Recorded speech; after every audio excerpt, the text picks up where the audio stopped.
Shalom, shalom, boa tarde. Hoje nós estamos no dia 10 de janeiro do ano de 2022. É o calendário gregoriano. E pelo nosso calendário judaico, hoje nós estamos no dia 8 do mês de Shevat, do ano 5782. Estamos aí em A Tarde com a Torá. E hoje nós já estamos completando 126 dias do nosso calendário judaico deste ano 5782. Estamos aí em Uma Gota de Sabedoria com o nosso Rebbe Menachem Mendel, o tzadik da nossa geração. O nosso Rebbe, ele fala conosco na tarde de hoje da seguinte forma: nós estamos dentro daquele grupo sobre do desespero à alegria, ou do desespero à felicidade. Então essas gotas de sabedoria do nosso Rebbe Menachem Mendel, nestes dias, está sendo tirado desse grupo, do desespero à alegria. Então ele fala conosco hoje assim: o estado natural do homem, o ser humano em si, ok? Como Deus o criou, é a alegria. Como você pode observar isso? O nosso Rebbe diz: olhe para as crianças e você verá que esta é a realidade. Então, o estado natural do ser humano é exatamente a alegria. Foi assim que Deus o criou, foi assim que Deus o formou e colocou no Gan Eden, no Jardim do Paraíso. Então, nós adultos, muitas vezes nós somos adultos demais, inclusive na insensibilidade espiritual. Por isso que muitas vezes nós deixamos de confiar em Deus como uma criança confia em seu pai. E é exatamente isso que Deus pede de cada um de nós, como crianças, confiar nele, o nosso Pai Celestial.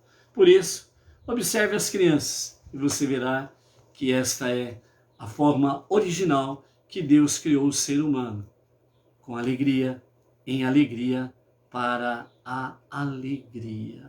Baruch Hashem. É isso daí, vamos em frente. Nós estamos aí trazendo aqui o nosso shalom. Vamos ver para onde vamos mandar hoje o nosso shalom. Baruch Hashem. Então, nosso shalom de hoje, estamos aí com o Nelson Gonçalves, o Pedro de Ananindeua, lá no Pará, a Eliana Ferreira e o pessoal todo lá de Serrana, Nova Friburgo, Rio de Janeiro, a Rebeca Lobato, o Djalma de Lavedova, de Terra Boa, Paraná, o Marcial Cardoso, lá de Maranhão, a Gislaine e o Maurílio Gamba, aqui de Bauru, da nossa região, né? O casal que é lá do Pacem, onde faz formação de vigilantes aqui na região.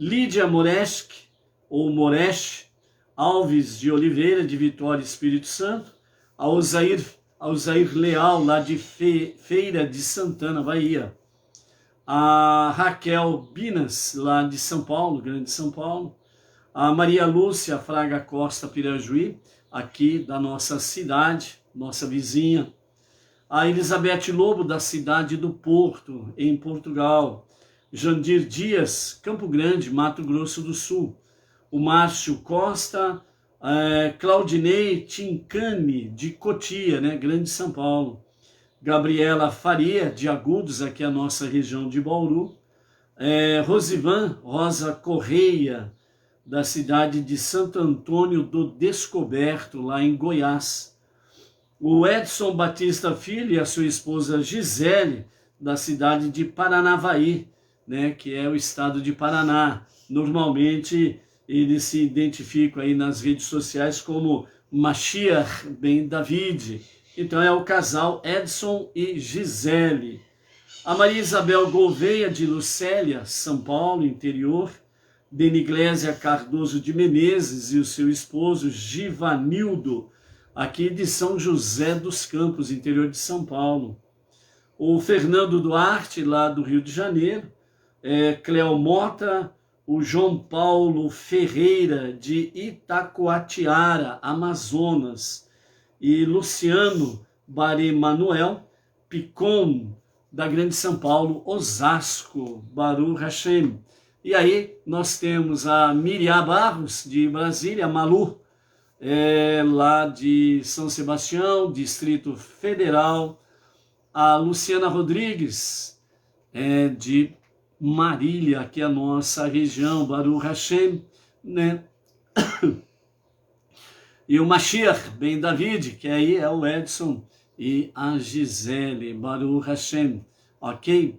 Iniciando a nossa tarde com a Torá, entrando nas nossas reflexões, meditações, onde vamos para a nossa aliá de hoje. Hoje nós estamos no segundo dia da semana, o segundo dia do Shabat, e nós estamos aí no segundo dia da nossa leitura, da nossa paraxá semanal, Bechalar, né, que nos fala quando mandou sair, né, quando o faraó mandou o povo israelita sair do Egito. Para iniciarmos a nossa reflexão nesse aspecto, o nosso sábio Moshe Chaim Luzzatto, ele nos fala da seguinte forma: todo estado no qual um indivíduo existe, seja de trevas ou de iluminação, na realidade é o fato da presença ou da ausência da luz de Deus. Então esta é a realidade. E ninguém tem como escapar disto. Ou seja, aonde você estiver, seja qual for a configuração que você estiver vivendo, na realidade, você existe e você não pode negar isso. E também, seja qual for a configuração em que você está, sejam elas trevas ou iluminação, na realidade significa que é o resultado ou da presença divina, luz, ou da ausência de Deus, trevas. Então, portanto, mais uma vez falamos aqui, você escolhe luz ou trevas, vida ou morte. Amados, nós estamos vivendo dias em que é preciso urgentemente as pessoas colocarem a inteligência para funcionar, porque realmente o sistema é bruto. O grande campeão mundial de tênis, ele foi convidado a participar de um torneio de tênis de campo, e o país que está sediando o famoso aberto, né, do campeonato do ano 2022, exigiu lá o tal da carteirinha, o passaporte, o comprovante da hipocrisia dos dias atuais. E ele disse, eu não tomei o remédio, não vou tomar o remédio. E aí então lá se reuniram e falaram, não, que isso, você é o campeão, pode vir. E ele, obviamente, preparou ele a sua comitiva e foram para o dito cujo país que está sediando o aberto do campeonato de tênis do ano 2022. E foi tranquilo. Quando chega no aeroporto, tá lá a polícia a mando do governo ditatorial para prendê-lo, porque ele não tem o comprovante da hipocrisia. É detido, recolhido. Então o ditador quer mostrar para o seu país e para o mundo o exemplo, entre aspas, punindo o campeão mundial, porque não tem a carteirinha da hipocrisia.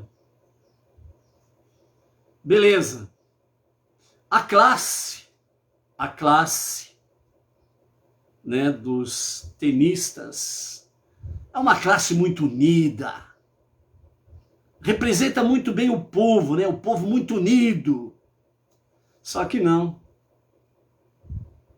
Aí você vê nas redes sociais os que estão em segundo, terceiro, quarto, né, lugares aí depois do campeão.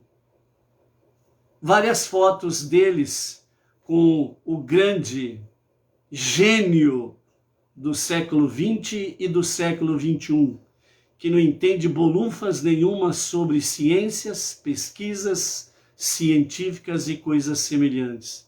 Não é formado em medicina e por aí afora vai, mas ele é o grande aristocrata, o multitrilionário, que abandonou a sua prática original dentro do campo da informática e se aplicou em fornecer remédios para as nações. E ele fala num bom tom, com um largo sorriso nos lábios nas suas entrevistas, que foi a melhor aplicação que ele fez na vida. Está ganhando rios de dinheiro. E o povo não pensa, corre.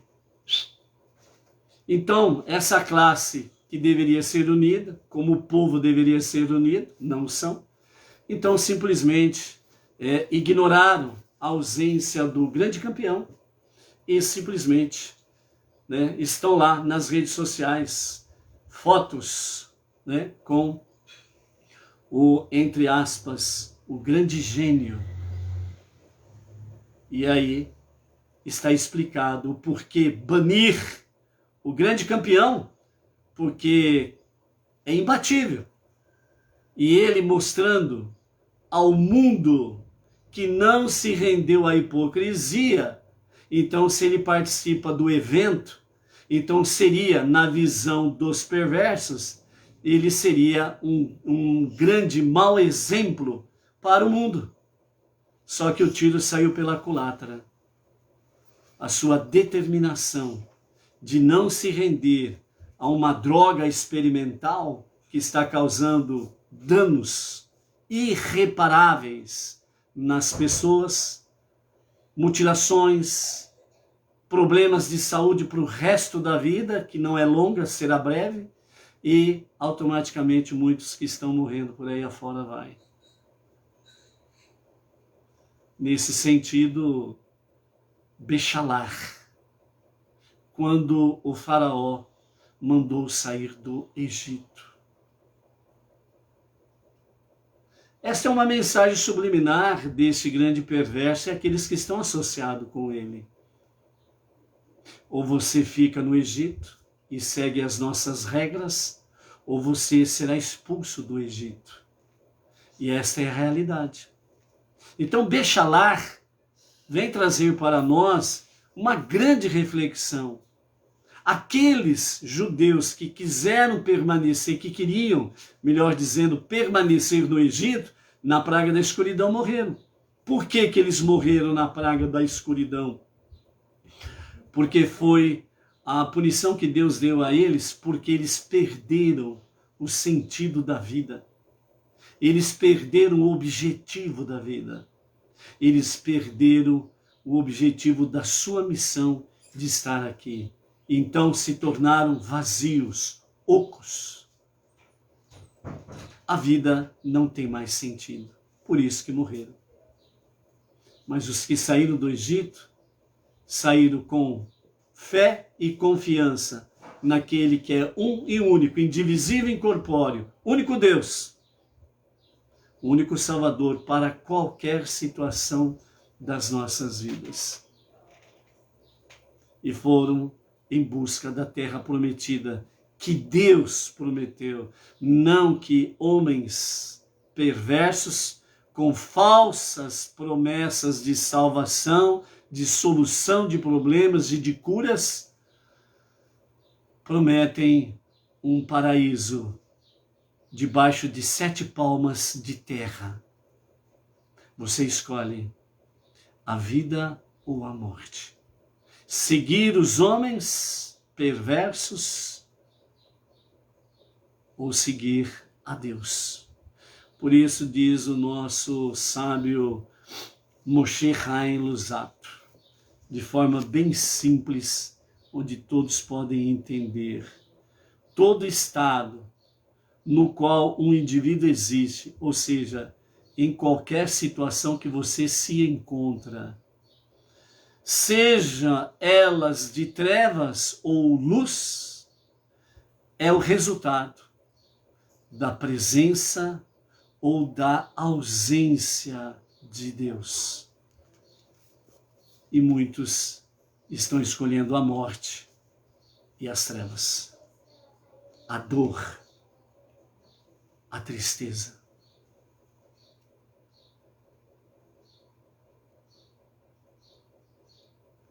E o nosso Rebbe Menachem Mendel nos fala de forma bem simples.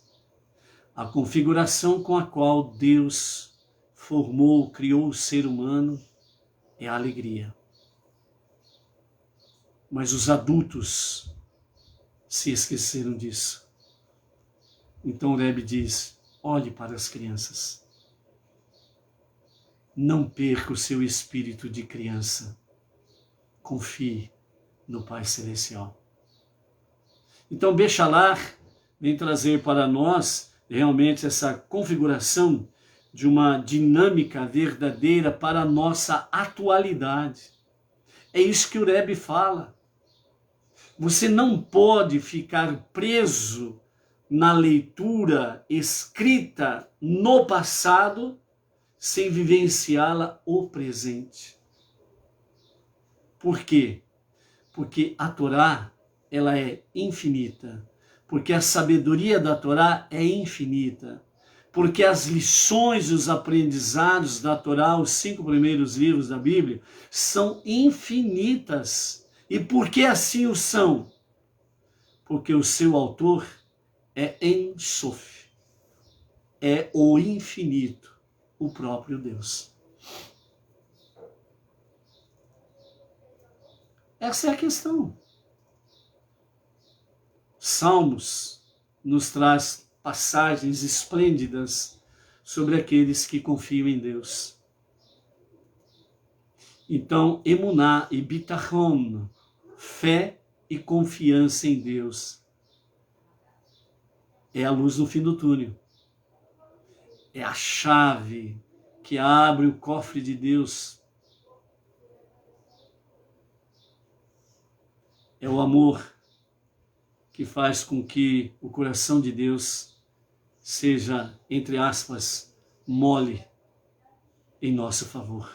E por isso, então, ele levanta o seu rosto. Quando nós encontramos essa expressão em várias passagens bíblicas, em que ele levanta o seu rosto, para nós significa ele levanta o seu rosto em nosso favor.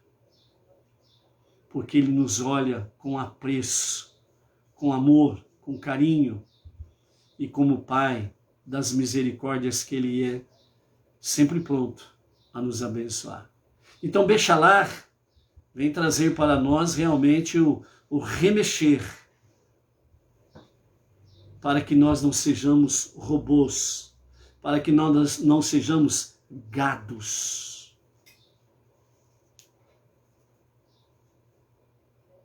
E isso é importante para os nossos dias. Porque, infelizmente, os perversos dos dias atuais que dominam o sistema e o establishment, o globalismo, finalmente, entre aspas, no ponto de vista deles, finalmente eles encontraram o segredo para dominar não um povo, como aconteceu outrora, e ultimamente o chamado Holocausto, que nós sabemos muito bem a história, para dominar um povo. Eles encontraram o grande segredo para dominar os povos, as nações, o mundo. E eles estão pondo o plano em prática. Só que eles se esquecem de um simples detalhe, que acima de todos e de tudo está o verdadeiro Deus. E Ele tem para cada um deles um ponto final. Que os nossos olhos contemplem para os nossos dias agora mesmo o tribunal celestial divino, colocando esse ponto final nesses perversos, e que os povos, as nações, possam se libertar do jugo dos perversos e desse terrível remédio que estão trazendo para os povos. Hoje nós estamos na nossa segunda lição, que está no capítulo 14 de Êxodo, do verso 9 até o verso 14.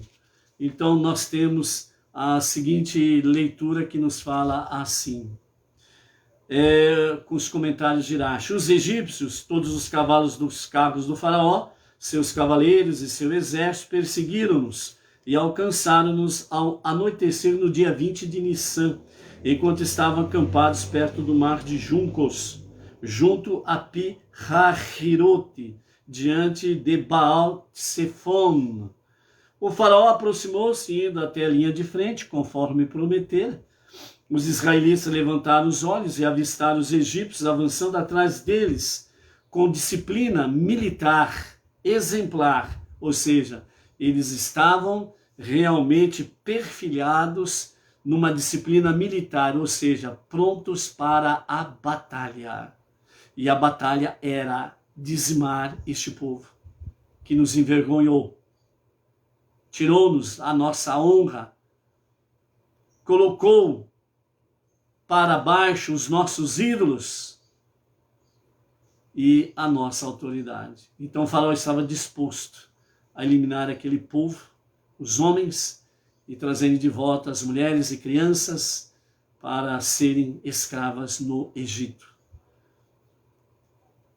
Mostrando que todos partilhavam do mesmo ódio fervoroso aos israelitas, ou seja, ao mesmo tempo também, segundo Urashi nos comenta, que essa disciplina militar, essa submissão ao faraó, era ao mesmo tempo uma demonstração clara que estavam juntos com o faraó no seu ódio fervoroso contra os israelitas.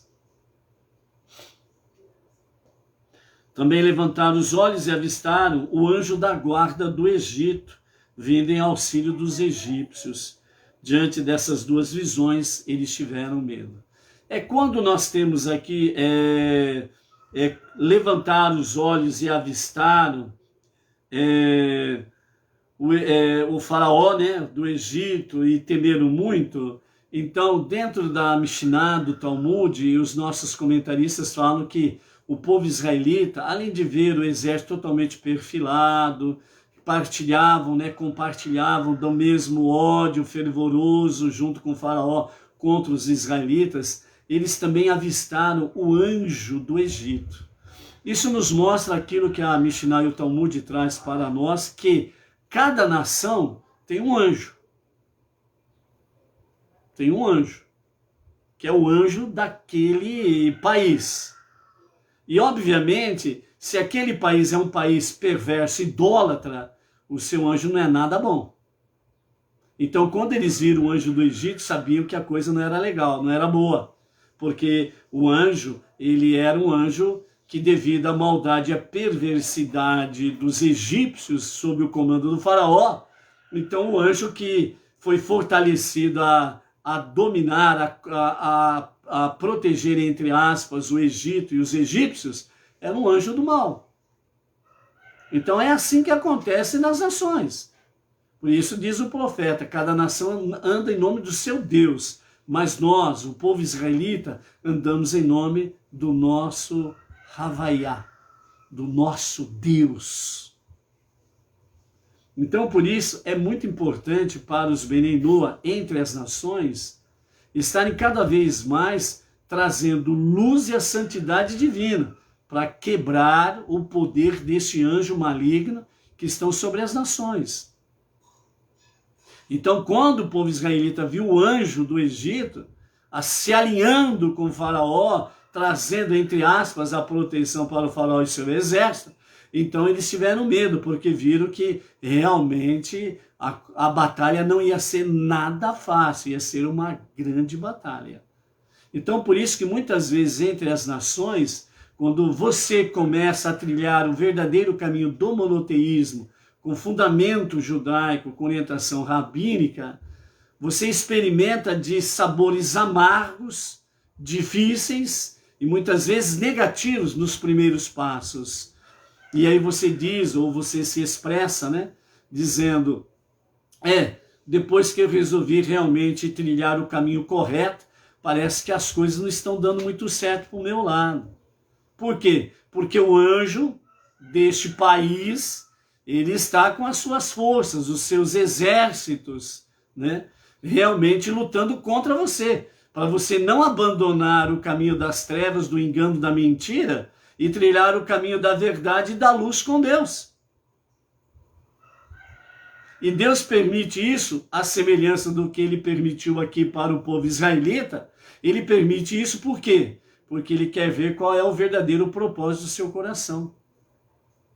Se você está disposto a lutar, batalhar, ter o alto sacrifício para poder vencer de forma digna, de forma honesta, de forma honrosa e poder ter méritos para com Deus. Deus não quer te humilhar. Deus quer que você tenha méritos, que você seja honrado, que você possa de fato, na presença divina, no bom sentido, ter orgulho. Graças a Deus, eu enfrentei as batalhas, as dificuldades, as provas, os testes, e Deus me deu vitória, porque eu não fui sozinho. Eu aprendi a lição, venha comigo ao faraó. Então eu sei que não estava sozinho nestas batalhas. Como diz o nosso rabino Moshe Chaim Luzzatto, né? A nossa configuração em luz é porque a presença divina é realidade. E vamos em frente. Ok? Então é nesse sentido aí, tá bom? Então, dessa forma, os israelitas clamaram a Deus. Outro detalhe importante aqui que nós não podemos esquecer. É exatamente, Deus permite as adversidades, provas, testes, dificuldades, é porque esse é o momento em que nós vamos dar o melhor de nós, no clamor, na busca, o pedido, a petição, a prece, junto a Deus. Então nós vamos realmente, como diz o ditado, vamos de corpo e alma, né, a Deus. Ou seja, nós vamos com todo o nosso ser à presença divina. E é exatamente isso, porque Deus não é açougueiro, ele quer você por inteiro, não por pedaços, não, ele não quer você em frangalhos, né? Pernas para um lado, asas para o outro, peito para o outro, né? Cabeça para o outro lado, e assim sucessivamente. E Deus não é açougueiro, ele é o Pai das misericórdias, ok?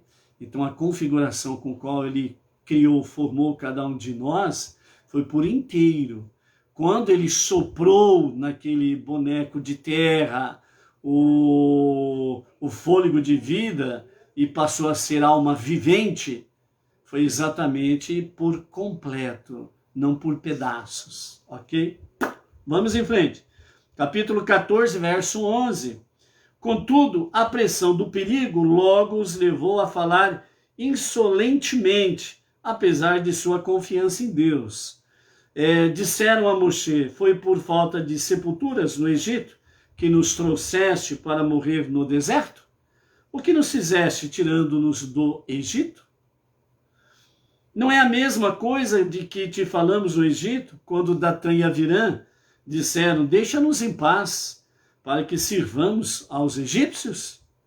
Pois seria melhor para nós servir aos egípcios do que morrer no deserto. Em outra perspectiva,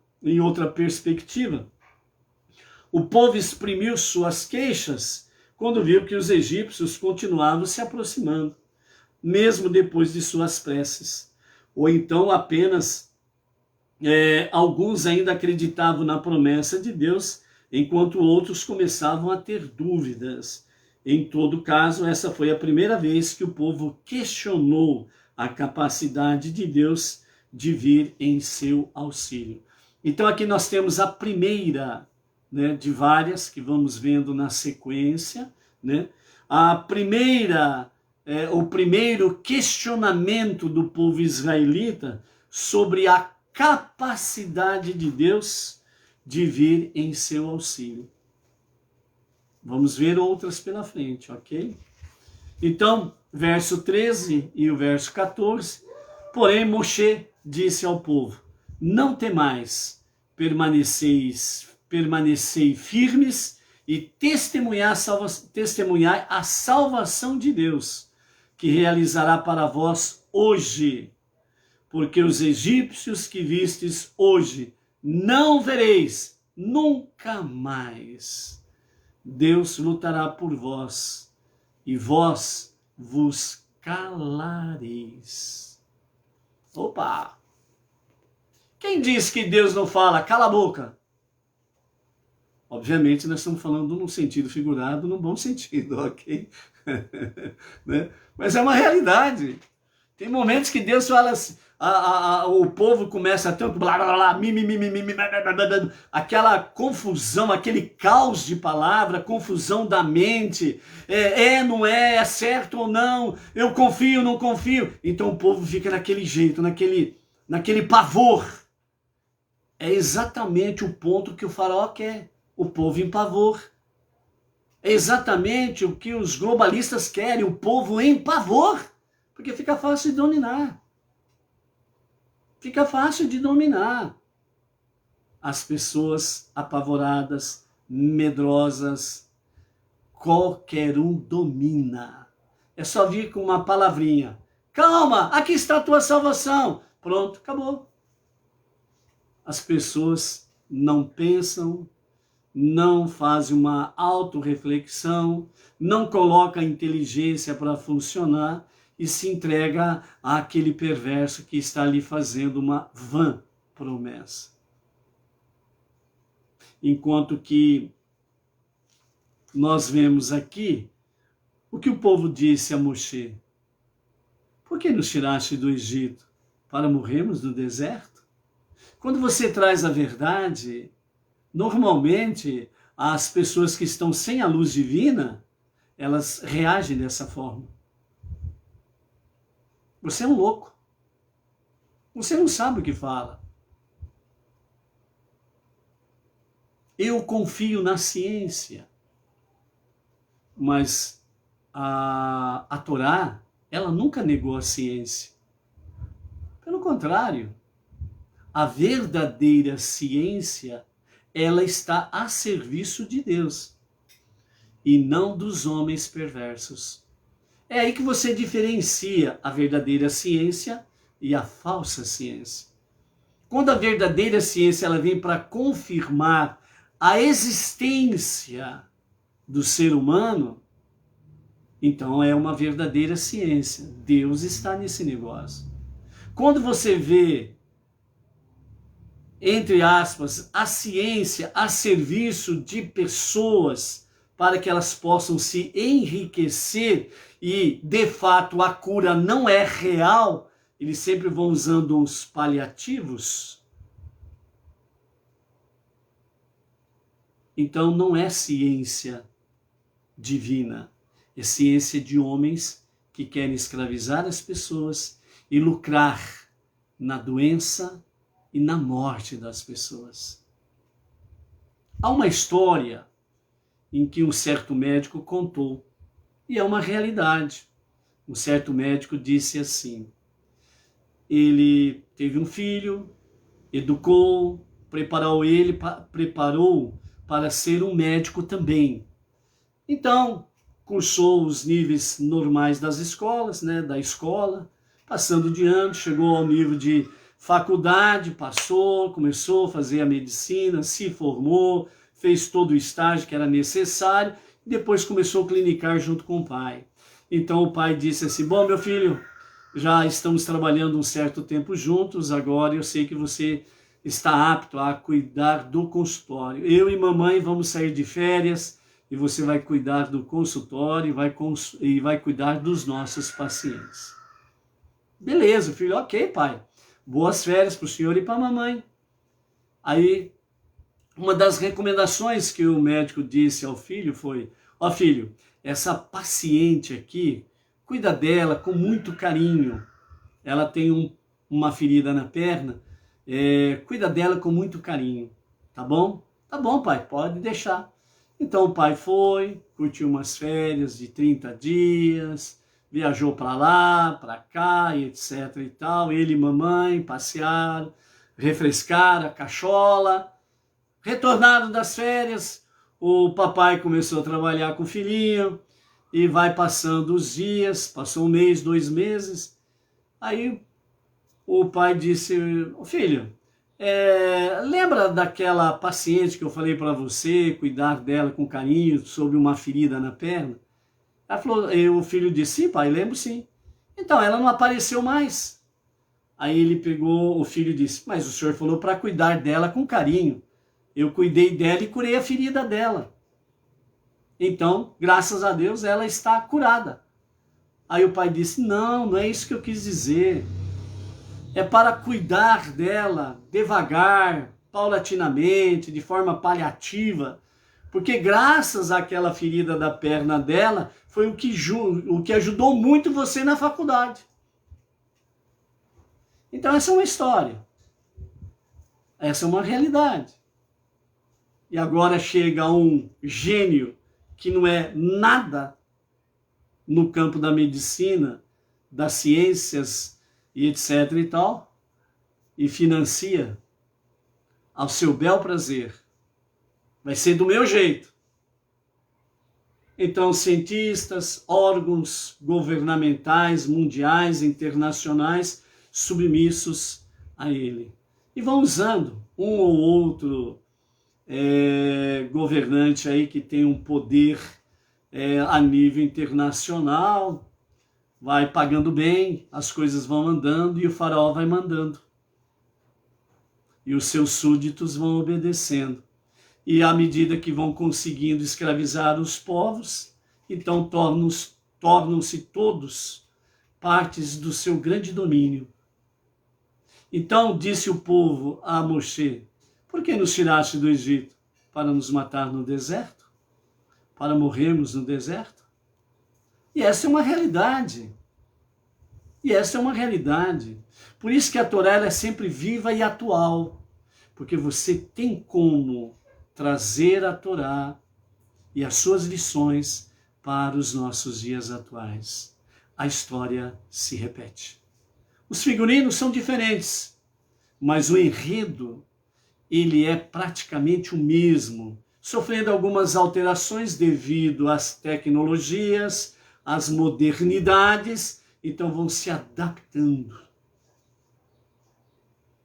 E observe como que o gado está bonito no curral e naquele caminho estreito onde tem que passar para poder tomar o remédio lá onde está lá o cuidador, entre aspas, né, que está lá, puf, puf, puf.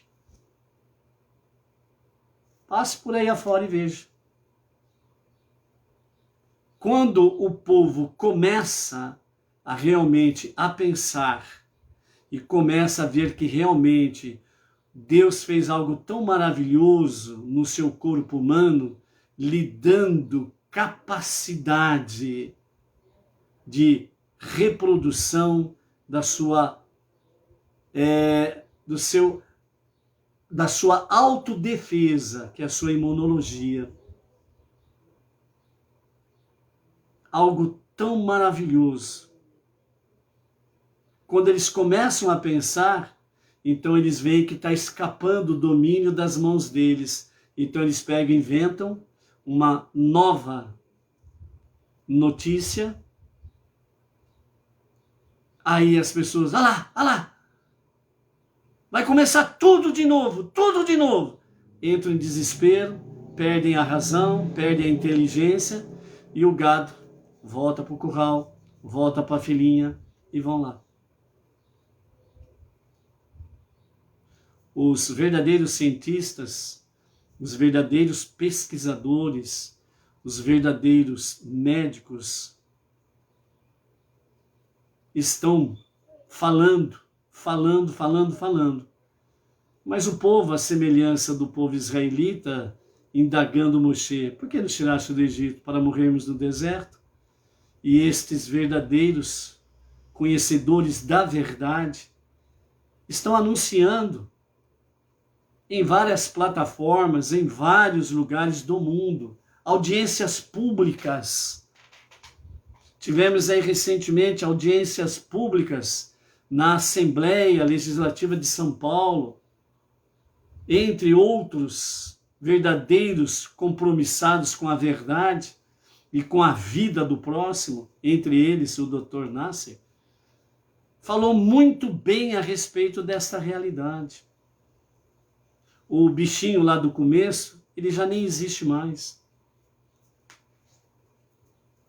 Portanto, se o remédio fosse bom, ele já não teria mais utilidade para a atualidade, porque já não é o mesmo.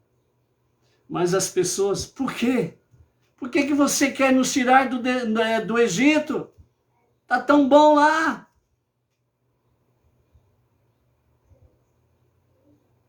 Para morrer no deserto?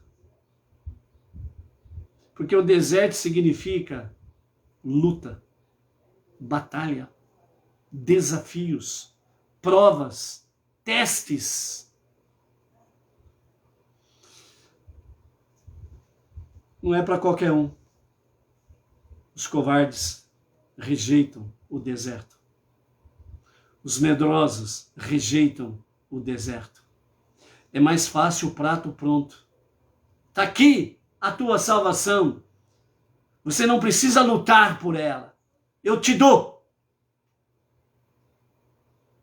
E as pessoas deixam de olhar para Deus, o único Salvador, e olham para o homem, o falso profeta, o falso Messias, o falso com as suas promessas de salvação. Eu tenho a solução para você. Eu tenho a sua cura. Eu tenho a salvação para você. E as pessoas deixam de olhar para cima e olham para o homem finito, mortal, pobre, podre, perverso, maldoso, porque num bom e largo sorriso ele diz: foi a melhor aplicação que eu fiz. E está comprando tudo e todos dentro do campo da saúde. Ele viu que dominar a saúde é um ótimo negócio. Mas o povo precisa despertar para a verdade. Que brevemente os que estão na luz, os que estão na presença da luz divina, que ainda tem sabedoria, inteligência e funciona, continue fazendo brilhar a luz da presença de Deus, trazendo mais luz e santidade, para que a escuridão, as trevas sejam dissipadas e as pessoas sejam livres, libertadas do Egito e dos faraós. Essa é a nossa grande tarefa. Essa é a nossa grande tarefa. E nós não podemos fugir a ela, porque se nós fugirmos à nossa grande tarefa, nós seremos contados entre os medrosos, os covardes, os que voltam para o Egito.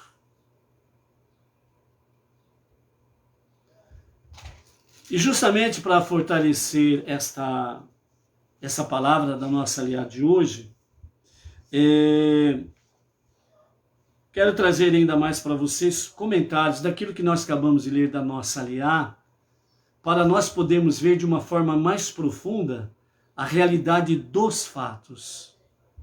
Esse é o problema em que as pessoas não querem enxergar a realidade dos fatos. Porque as pessoas infelizmente uma boa parte, gosta de ser enganadas. Viveram na mentira, viveram em mentira, defenderam mentiras, e agora, para poder defender a verdade, fica difícil. Para vir para a verdade, acha uma coisa impossível. Porque sempre ficaram debaixo do cobertor da escuridão. E tirar o cobertor e olhar a luz, claridade.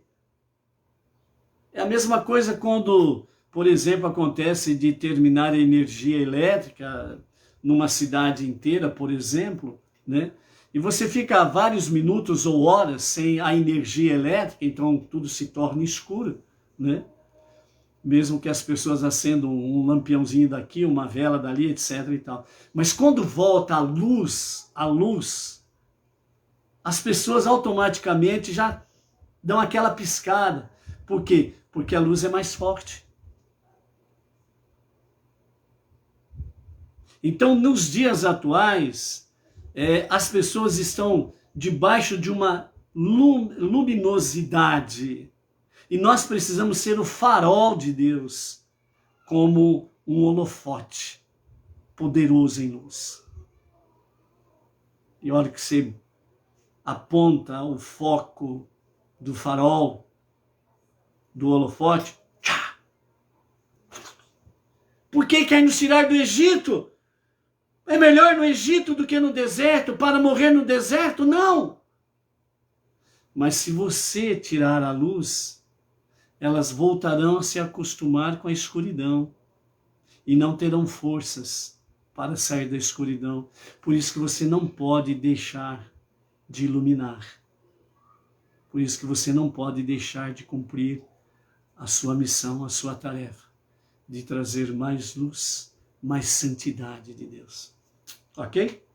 Então vamos lá. Então quando nós temos aqui no versículo 10 do capítulo 14, onde nós vemos aqui que à medida que os israelitas viram o exército do faraó chegando, então eles fizeram o quê? Eles clamaram a Deus, significa que eles buscaram a presença divina em prece. Isso daí remonta exatamente desde Avraham, Issaque e Yaakov. Avraham, as preces da manhã, Issaque, as preces da tarde, e Yaakov, as preces da noite. Então, nesse aspecto aqui, os nossos comentaristas, Rashi, por exemplo, aqui nos fala exatamente de que a profissão do povo israelita é a oração, é a prece, são as rezas. Então, nesse aspecto aqui, eles fizeram aquilo que é da competência deles, da profissão deles. Foram buscar Deus em oração. Então, nesse aspecto aqui, Rashi e outros sábios, entre eles Bartenura e Gur Aryeh, trazem para nós que nós precisamos encarar as nossas preces diárias como uma profissão. O que você faz com a tua profissão? Você se dedica a ela todo santo dia. Você se prepara para exercer a tua função, a tua profissão todo santo dia. Então é nesse aspecto que os nossos sábios querem falar para nós, que nós precisamos encarar as nossas preces diárias como uma profissão, ok? Então é nesse aspecto aí, certo? Outro sábio também nos fala sobre essa questão, o Baba Batra 16b, uma pessoa não pode ser considerada responsável por aquilo que diz sobre estado de calamidade pessoal, não porque a pessoa esteja agindo de má fé, mas em razão de que não pode pensar de forma adequada em consequência da pressão do momento. Então, aqui já entramos dentro do campo da queixa contra Moshe. Então, os nossos sábios trazem para nós que, de fato, não pode ser levado um peso pesado na queixa do povo contra Moshe.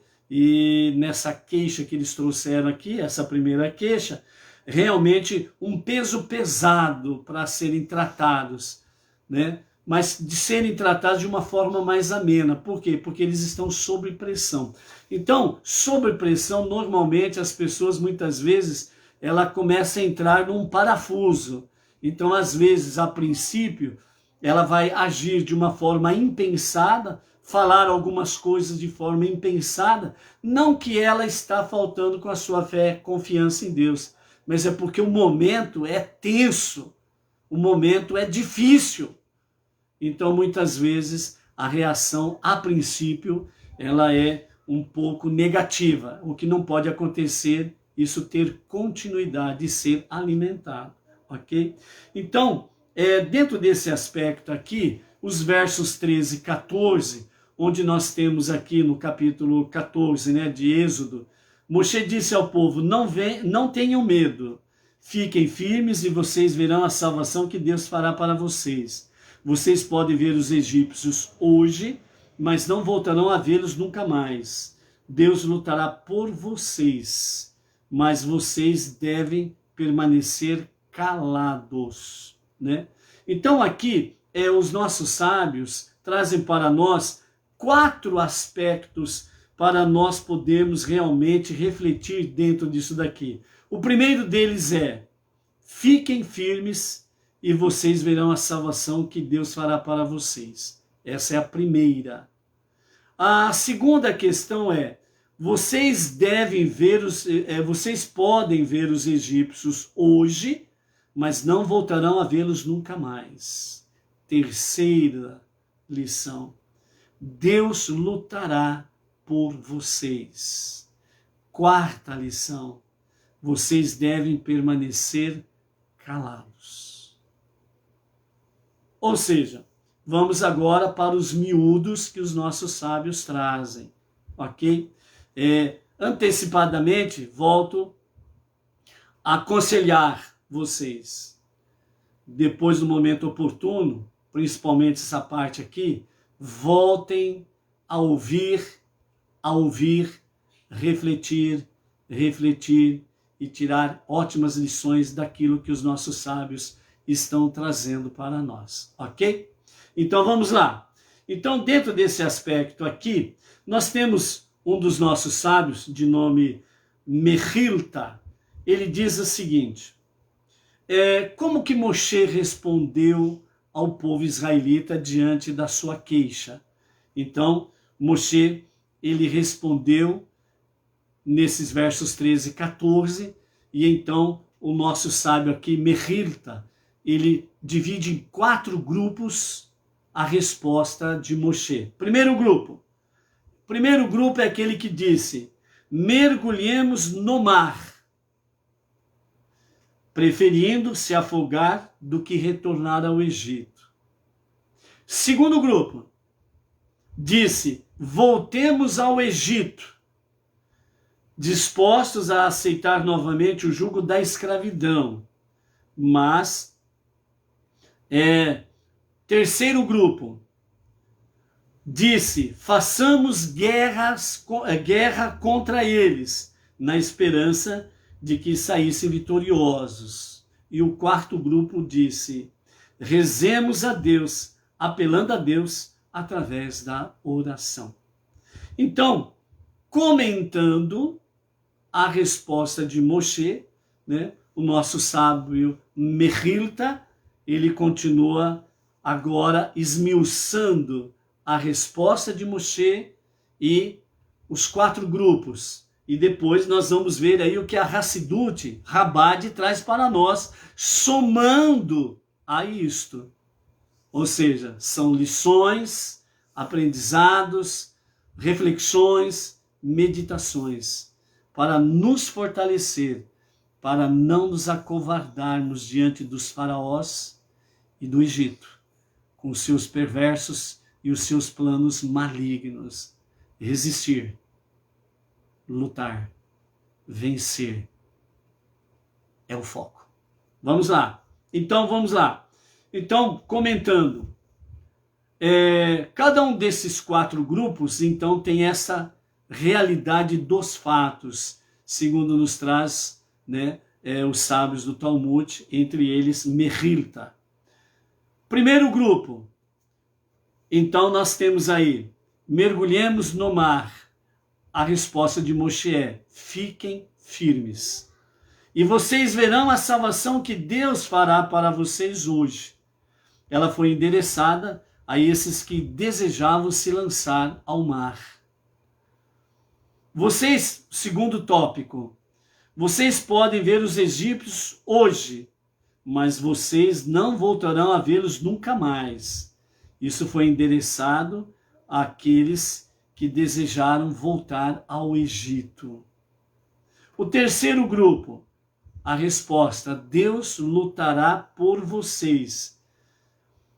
Foi endereçada àqueles que sugeriram: vamos fazer guerra contra eles.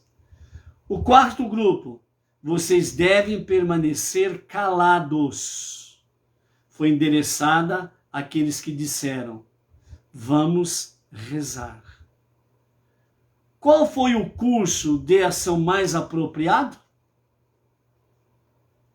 Deus falou a Moshe: fale aos israelitas, e lhes diga que tudo o que eles têm de fazer é viajar, confiar em Deus e prosseguir no caminho que conduz ao Monte Sinai. A resposta disso tudo está no versículo 15, que faz parte da nossa aliada de amanhã, e nós vamos começar com esse versículo 15. Mas nós não podemos fugir às respostas e precisamos usar o versículo 15, onde Moshe estava rezando a Deus quando Deus disse a Moshe: por que você está gritando para mim? Porque o clamor é isso. É elevar a voz. É o grito de socorro, ajuda a Deus, etc. e tal. Fale aos israelitas, eles digam que tudo que eles têm de fazer é viajar. É se colocar em frente, em marcha. Pô, mas o mar está lá. Mas Deus disse: o que você, Moisés, tem que dizer ao povo é seguir em frente.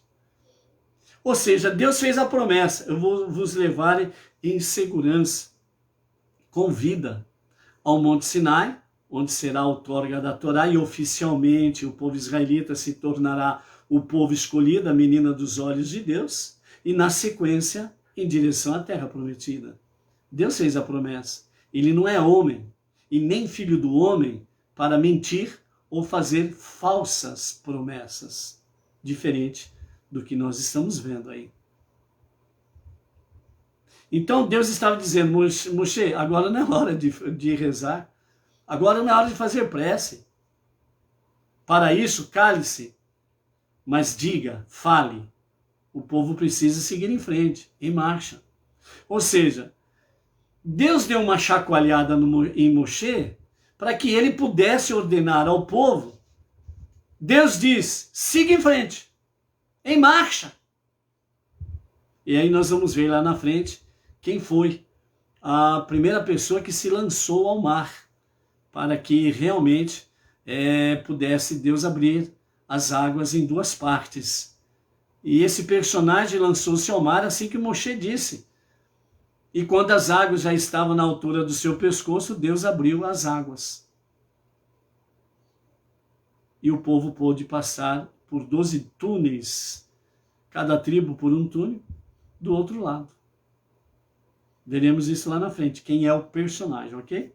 Então, dentro dessa forma, o que Deus estava dizendo? Confiar em Deus e prosseguir no caminho que conduz ao Monte Sinai, onde temos ali para com Deus, junto com o povo israelita, nós temos também, de uma certa forma, uma aliança com Deus.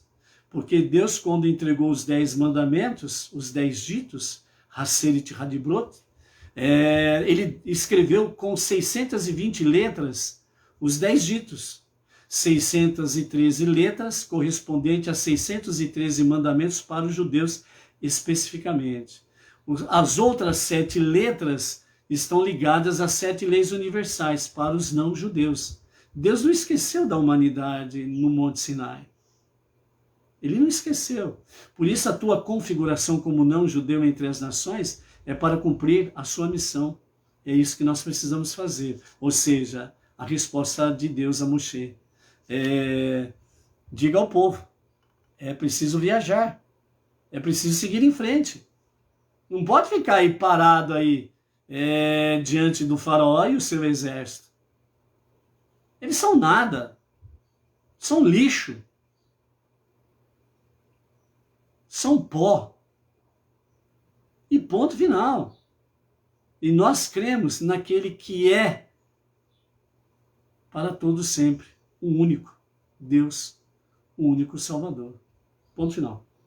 Agora, dentro da Hassidut, das faíscas de Hassidut, dentro do aprendizado que os nossos mestres do Chabad traz para nós, né? Entre eles, né? Alicerçados nos ensinamentos do Rebbe Menachem Mendel. Então a Hassidut traz para nós, dentro desse contexto todo aqui, a seguinte questão. Então nós vimos aí o nosso sábio Mechilta, que nos trouxe esses 4 grupos, o correspondente aos 4 grupos, a resposta dos versos 13 e 14, né?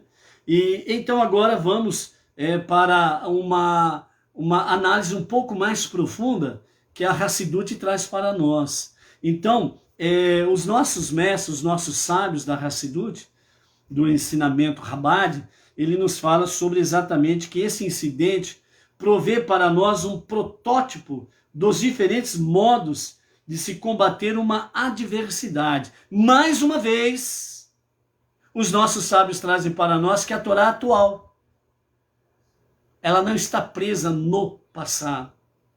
É uma realidade do passado para o presente, para se viver o futuro. É a dimensão celestial que Deus concede ao seu povo e aos que confiam nele. Vivendo o passado no presente, num eterno futuro. Porque o teu futuro está aqui no presente. E dependendo do jeito que você vive o seu presente, você não tem futuro. A não ser apenas 7 palmas de terra e pronto. Então, esse protótipo que nos traz a Hassidut diz assim: os diferentes modos de lidarmos com as adversidades no dia a dia. O primeiro grupo disse, mergulhemos no mar. Está dentro da expressão hebraica, diz assim, Messirut Nefesh. Messirut Nefesh. Então agora, a Hassidut, os ensinamentos dos nossos mestres do Chabad, vêm de uma forma mais profunda analisar este fato. Então, vamos procurar adentrar nessa dimensão sublime deste ensinamento que vamos ter agora, a Hassidut. Então, o primeiro grupo, mergulhemos no mar, está conectado com Messirut Nefesh. O que é Messirut Nefesh? É o auto-sacrifício. O auto-sacrifício. Deus tinha ordenado aos judeus que eles não mais deveriam ser escravos no Egito. É o que nós temos aí a confirmação lá em Vaikra, Levítico, capítulo 25, verso 42. Deus sentenciou no modo de dizer, ou seja, Deus, ele de fato determinou, ele deu um ponto final. Vocês não serão mais escravos no Egito. Ponto. Por isso, então, esse primeiro grupo, Messirut Nefesh, auto-sacrifício, então eles disseram, mergulhemos no mar. Ou seja, significa que estavam dispostos a sacrificar as suas vidas em lugar de transgredir a vontade divina. Deus disse, não sereis escravos no Egito, nem do faraó. Messirut Nefesh, auto-sacrifício. Mergulhemos no mar. Ou seja, o que os nossos mestres querem trazer para nós aqui é a vantagem espiritual de Messirut Nefesh é que, através do desafio, debilita-se a capacidade do mundo de se opor ao judaísmo, ao monoteísmo verdadeiro com fundamento judaico, com orientação rabínica. O que significa isto? Que quando realmente este grupo é Messirut Nefesh, autossacrifício, ou seja, Deus deu uma ordem, então eu faço um autossacrifício para não desobedecer o mandamento divino.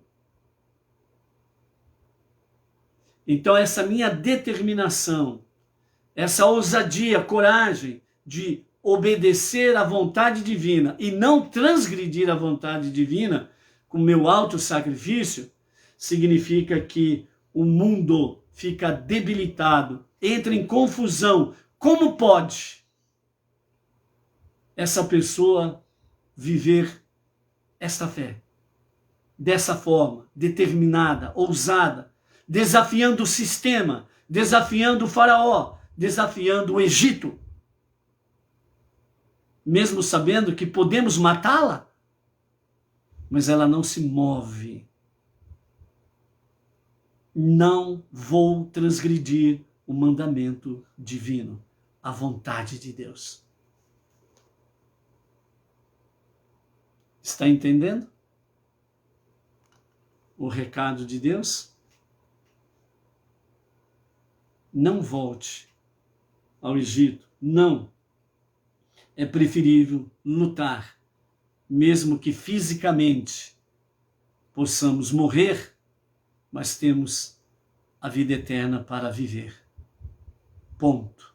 Segundo grupo, disse, voltemos ao Egito. Está conectado a Itirapechá, que significa conquistar os recursos mundanos para propósitos divinos, santos. Obviamente, esse grupo não quis voltar permanentemente ao Egito. Foi o grupo que disse, né? Voltemos ao Egito.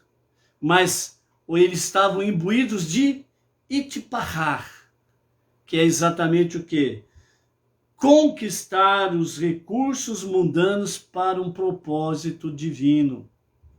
Por isso que o Rebbe Menachem Mendel diz que nós precisamos usar os recursos deste mundo material para trazer santidade e santificar os recursos materiais, os recursos financeiros, naquilo que traz santidade. Ou seja, é a forma de nós podermos usar as questões materiais e financeiras para trazermos luz e santidade para este mundo. Por isso que os sábios dizem que quando nós usamos aquilo que nos pertence materialmente e financeiramente, onde há estudo de Torá, nós estamos exercendo esta realidade. Nós estamos pegando os recursos deste mundo material para santificá-los no serviço a Deus. Então, eles não sentiam que, voltando ao Egito, eles sentiam, melhor dizendo, que voltando para o Egito, por um breve tempo, eles poderiam conquistar mais riquezas do que aquelas que eles já estavam levando consigo para um serviço a Deus. Então, dessa forma, a vantagem espiritual para este grupo, voltemos ao Egito, que está conectado em Itipahar, que é conquistar os recursos mundanos para propósitos santos, sublimes, divinos, é que trabalha junto com o mundo, enquanto o transforma para trabalhar em prol do judaísmo, em prol do movimento Benei Noach. Judaísmo para os judeus, usando os recursos materiais, naturais do mundo mundano, mas transformando em santidade. E nós, Benei Noach, fazendo a mesma coisa. Por isso que nós estamos sempre ombro a ombro com o nosso irmão mais velho, o povo israelita, o filho primogênito de Deus.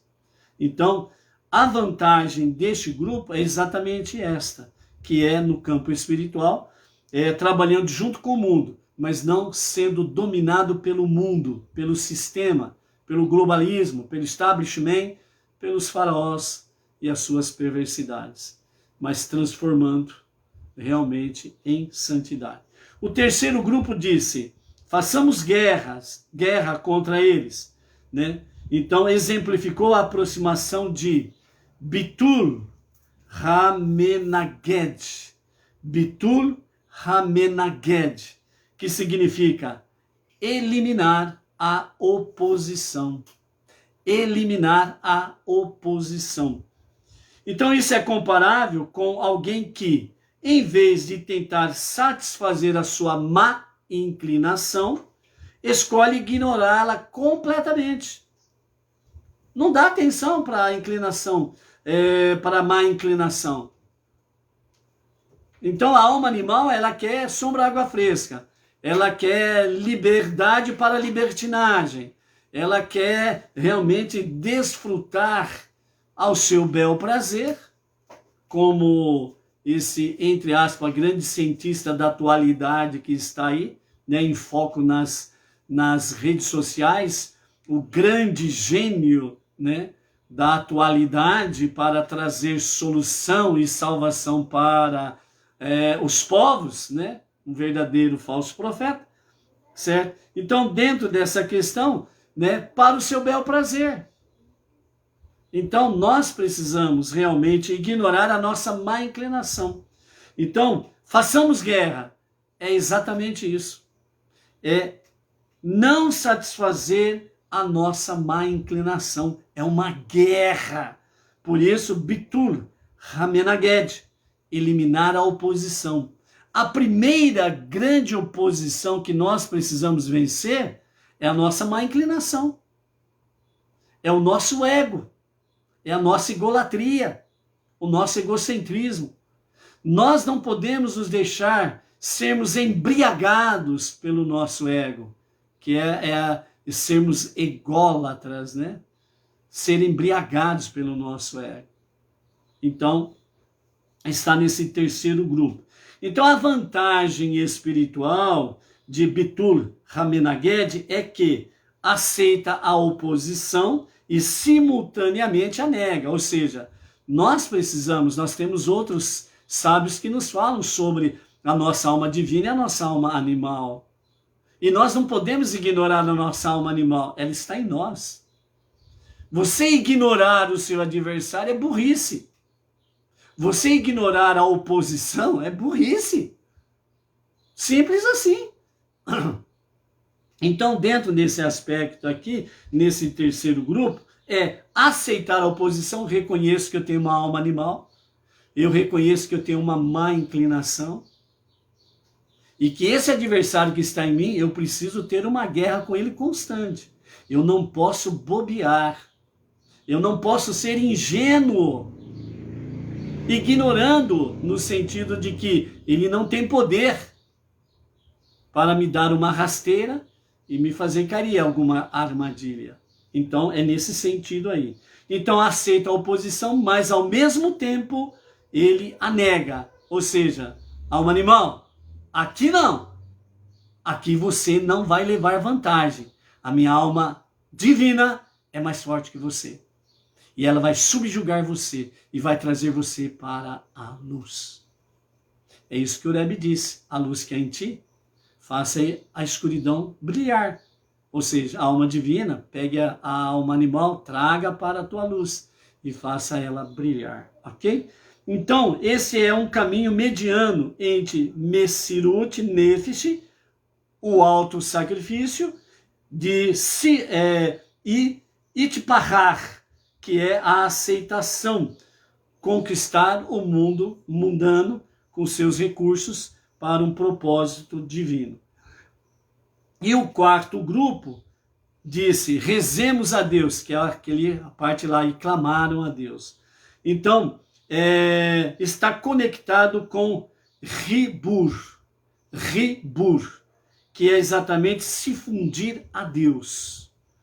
Esta aproximação visa elevar o mundo espiritualmente de tal modo que este não mais haja como uma força adversa à observância da obediência à vontade divina. Isso é alcançado revelando a verdadeira identidade da força adversária, que também é uma criação de Deus. Então a tua alma animal é uma criação de Deus. a sua adversidade é uma criação de Deus. O bem e o mal é uma criação de Deus. Então a vantagem espiritual do grupo Ribur é que a oposição desaparece automaticamente e o mundo é totalmente unido a Deus. Esse é o objetivo final da nossa missão, de transformar este mundo para ser o lar de Deus, através da revelação do justo e verdadeiro Mashiach para a redenção final. Esse grande e último passo será dado. E no final, o mundo todo estará totalmente unido a Deus.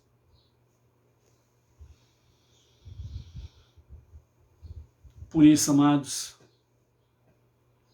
viver um dia sem Torá é como se morrêssemos.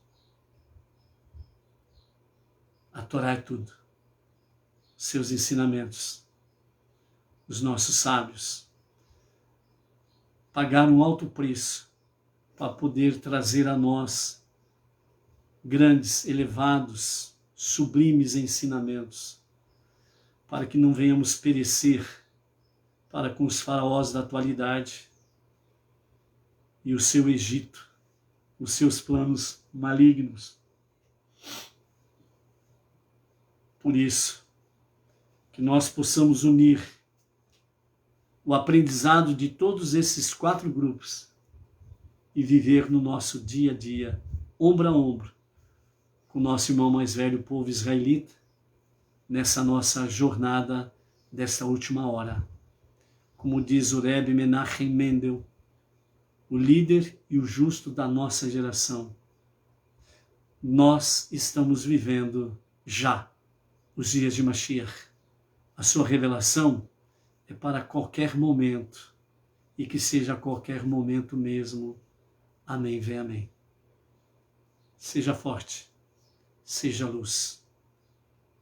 Não perca a sua conexão com Deus. Shalom, shalom. Até amanhã.